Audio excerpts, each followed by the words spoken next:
Dear game developers, my name is Hubwood and today I would like to address you about the topic of integrated gaming benchmarks in your video games. As a small YouTube channel that makes a lot of GPU, CPU, RAM and laptop comparisons, I actually run a lot of integrated gaming benchmarks.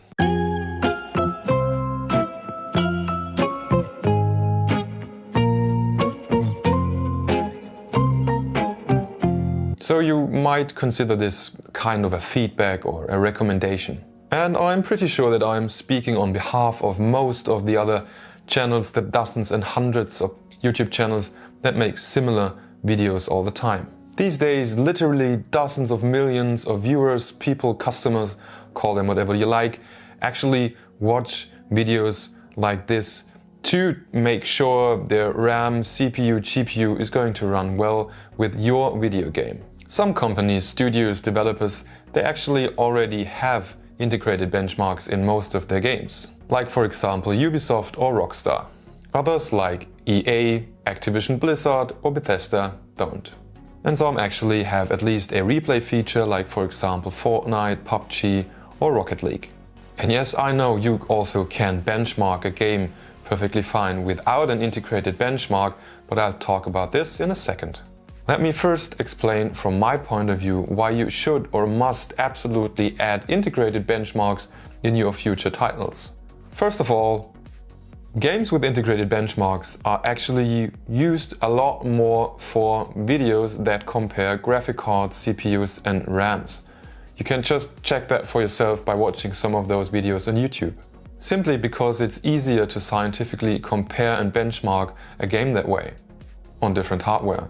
They just offer the same situations over and over and over again, and they can rule out some measuring errors. Second, that also means that your game gets absolutely free advertising, because millions of people actually watch those videos over and over again. They just get reminded of the game, and I guess that's pure marketing over there. And I have to admit, I personally don't bench a lot of games just because it's very hard to create the exactly same situation over and over again if they don't have an integrated benchmark. For example, in games like Call of Duty Warzone, it's really hard to create the same situation over and over again if you don't have that integrated benchmark and not even a replay feature. It is doable, yes, but it consumes so much time that usually I just don't do it because it does not justify the amount of time that I have to use to do that. The third reason, and I know it's a very egoistic reason, but it saves a lot of time for me and channels like mine. As a content creator, I often have to run every handmade benchmark over and over again to make sure it's the same situation, and then I have to record it and I have to run it another time to actually benchmark it in terms of average FPS and 1% low FPS. So it just blows up the amount of time that I need to make one benchmark.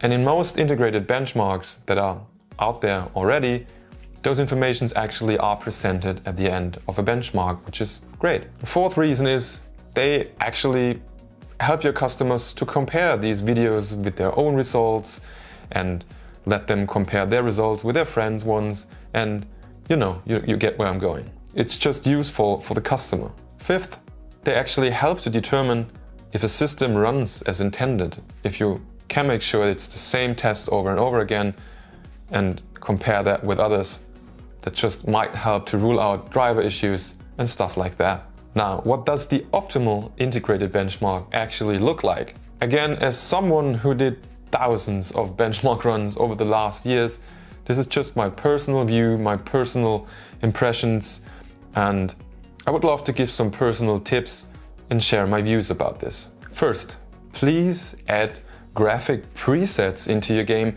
that everyone can activate with just one click. Rockstar. That one is directed to you.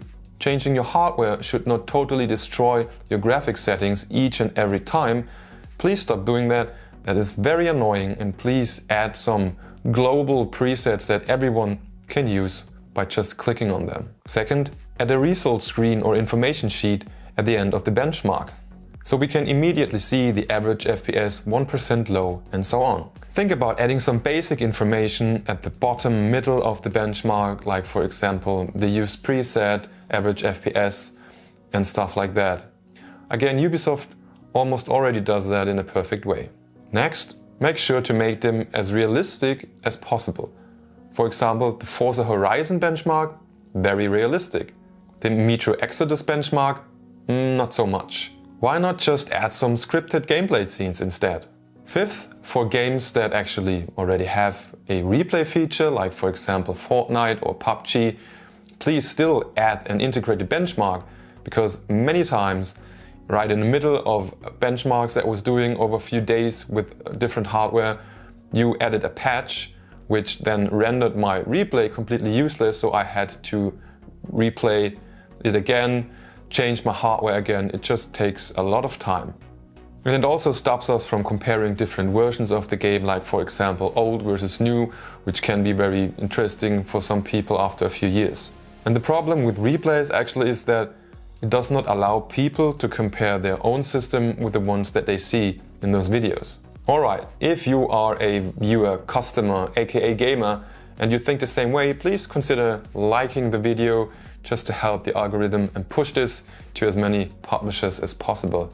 Thank you very much. Alright, and to the publishers and developers, thank you for your time and your attention. Stay healthy, stay safe. See you next time. Bye bye and tschüss.